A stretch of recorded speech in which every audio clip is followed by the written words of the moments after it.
Hey guys, and welcome to the concept study classes Learn with Concept. So this is the second part of chapter 4 which इसमें हम देखेंगे chemical properties of carbon and its compound. So let's start. So first property of chemical property of carbon compounds is combustion. Okay, so basically what is combustion? So the complete combustion of carbon compounds in the air gives carbon dioxide, water, heat and light. Okay, तो जो भी हमारे carbon compounds होते हैं, like हमने यहाँ पे example लिया इथेनॉल का। जब हम इसको इन the presence of sufficient amount of air में हम इसको कंबस्ट कराएंगे तो ये क्या प्रोड्यूस करेगा? Carbon dioxide, water.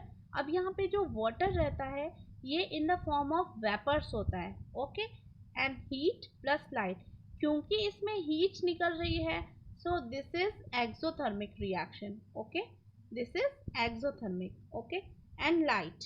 अब यहाँ पे देखिए कार्बन बर्न्स इन एयर और oxygen to give carbon dioxide and heat. जब ये कार्बन मॉलिक्यूल ऑक्सीजन की प्रेजेंस में हम इसको बर्न कराते हैं तो ये क्या प्रोड्यूस करता है? Carbon dioxide, heat and light. Okay, अब जो हमारे सैचुरेटेड हाइड्रोकार्बन्स होते हैं मींस अल्केन्स जो होते हैं, अल्केन्स जो हमारे सिंगल बॉन्ड वाले सैचुरेटेड हाइड्रोकार्बन्स है ना, दे burn with a blue flame. है ना, वो कौन सी फ्लेम प्रोड्यूस करते हैं? ब्लू। क्यों? क्योंकि वो इन the presence of sufficient supply of air में, है ना, इन the presence of sufficient supply of oxygen में बर्न हो रहे हैं। उनका जो कंबशन है वो कंप्लीटली हो रहा है ना, तो इसलिए वो ब्लू फ्लेम प्रोड्यूस करते हैं। लाइक यहाँ पे हम देखते हैं ये जो हमारा मीथेन है, इसको जब हमने सफिशिएंट सप्लाई ऑफ ऑक्सीजन दिया तो इसने क्या प्रोड्यूस किया? Carbon dioxide, water, vapours, heat and light. Okay, अब in the presence of limited supply of air, है ना, जो अगर वहाँ पे एयर की सप्लाई कम होगी तो जो हमारे सैचुरेटेड हाइड्रोकार्बन्स हैं वो सूटी फ्लेम प्रोड्यूस करेंगे। ओके, सूटी फ्लेम। ओके, और जो हमारे अनसैचुरेटेड हाइड्रोकार्बन हैं they give yellow smoky flame. Okay, जो हमारे सैचुरेटेड हाइड्रोकार्बन्स ने ब्लू फ्लेम प्रोड्यूस किया था क्योंकि उनका कंप्लीट कंबशन हो रहा है ना, बट यहाँ पे अनसैचुरेटेड हाइड्रोकार्बन्स ने येलो स्मोकी फ्लेम प्रोड्यूस किया क्योंकि उनका कंबशन कंप्लीटली नहीं हो रहा है। इनका हो रहा था, इनका नहीं हो रहा है, इसलिए उसमें कुछ अनबर्न कार्बन पार्टिकल्स हो जाते हैं, रह जाते हैं, जिसके कारण वो येलो फ्लेम प्रोड्यूस करती हैं। कभी कभी आपने देखा होगा कि आपका जो गैस का बर्नर रहता है ना, उस पर इस तरह से ये छेद छेद रहते हैं, है ना, होल्स रहते हैं। तो जब आप उस पर कोई यूटेंसिल्स रखो तो कभी कभी क्या होता है वो यूटेंसिल्स ब्लैक कलर का हो जाता है। अब ऐसा क्यों होता है? क्योंकि उसके ये जो होल्स रहते हैं, है ना, ये ब्लॉक हो जाते हैं और इनसे सफिशिएंट सप्लाई ऑफ ऑक्सीजन उसको नहीं मिल पाता है ना, जो भी हमारा फ्यूल है ना, तो ये यहाँ पे अनबर्न कार्बन पार्टिकल्स हो जाते हैं, तो जिसके कारण ये जो रहता है हमारा यूटेंसिल्स ये ब्लैक कलर का हो जाता है ना। अब the gas and kerosene stove used at home has inlet for air so that they burn to give a clean blue flame। अब जो हमारे गैस है एंड केरोसिन के स्टोव्स होते हैं जो कि हम घरों में यूज़ करते हैं, उनमें सफिशिएंट सप्लाई ऑफ एयर होता है, they have inlet for air, है ना, तो वो क्लीन ब्लू फ्लेम प्रोड्यूस करते हैं। ओके, अब due to the presence of small amount of nitrogen and sulphur in coal and petroleum, है ना, क्योंकि कोल एंड पेट्रोलियम में क्या होता है? Small amount of nitrogen and sulphur होता है, सो दे प्रोड्यूस कार्बन डाइऑक्साइड, वो प्रोड्यूस करते हैं with the oxides of nitrogen and oxide of sulfur which are causing very major pollutant, means which cause harm, which is harmful for environment। so this is all about the combustion reaction। the next reaction हम देखेंगे यहाँ पे oxidation। so basically what is oxidation? so oxidation is nothing but addition of oxygen and removal of hydrogen। यहाँ पे oxygen हमारा add होगा, okay, और hydrogen remove होगा।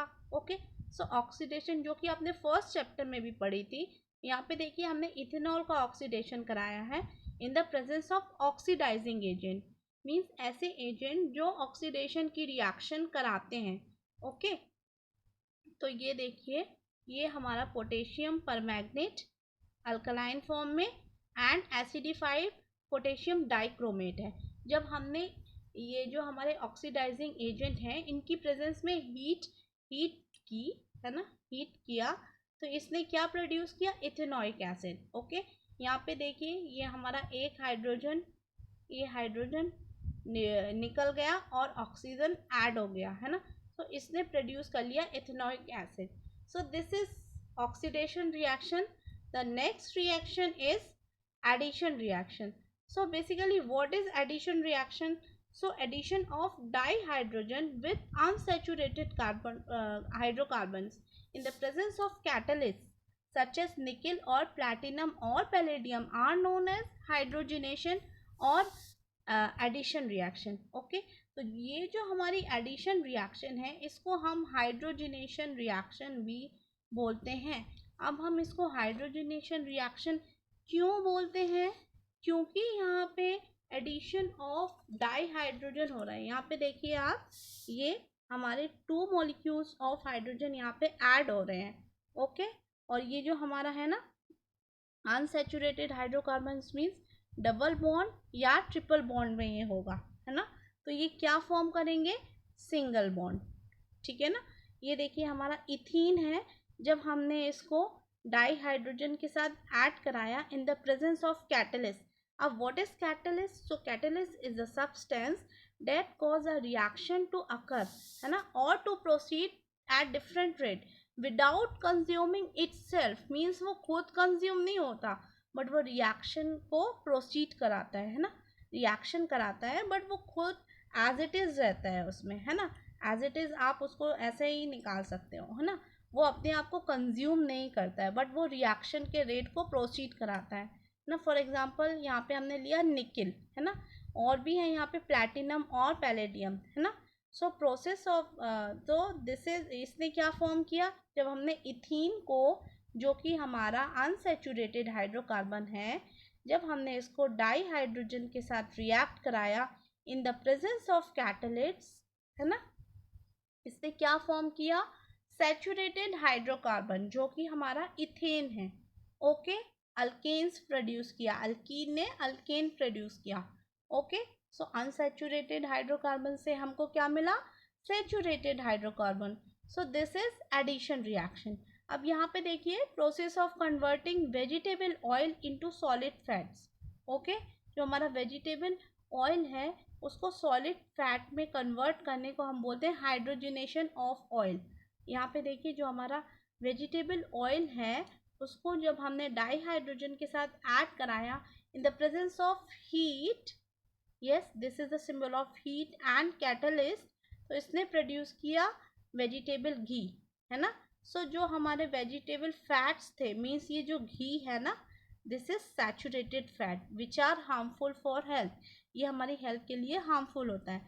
एंड ये जो हमारा वेजिटेबल ऑयल है, this is unsaturated fatty acids होते हैं उसमें, जो कि good for health, and this is bad for health. Okay, so ये हो गई हमारी एडिशन रिएक्शन।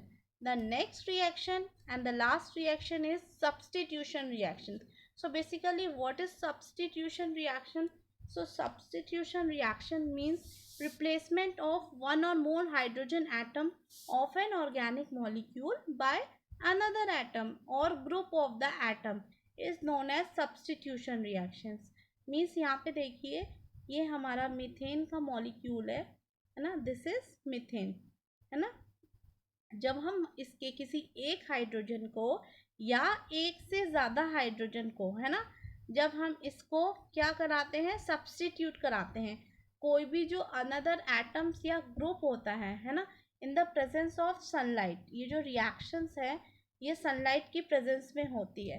ओके, तो जब हम इसको रिएक्ट कराते हैं तो वो उसको सब्स्टिट्यूट कर देता है ना, ठीक है ना। यहाँ पे देखिए, chlorine can replace the hydrogen atom, है ना, one by one. It is called substitution reaction because one type of atom or a group of atom takes the place of other, है ना, मीन्स क्लोरीन ने इसकी place ले ली, है ना, और यहाँ पे हमारा क्या प्रोड्यूस हुआ, HCl, है ना। अब ये जो सैचुरेटेड हाइड्रोकार्बन्स की ये रिएक्शन होती है, इट इज़ फेयरली अनरिएक्टिव, है ना, and are inert in the presence of most reagent, है ना। तो इसलिए हम इसको सनलाइट की प्रेजेंस में कराते हैं, ओके, ताकि ये अच्छे से रिएक्ट हो, है ना। तो यहाँ पे देखिए ये जो हमारा मीथेन था, है ना, इसने क्लोरीन को ऐड किया तो इसने क्लोरोमीथेन बना लिया, प्लस HCl प्रोड्यूस हुआ। So this is substitution reaction. So these are the chemical reactions of carbon compounds. So hope आपको ये अच्छे से समझ में आई होंगी। Thanks for watching. Please subscribe my channel. Okay guys.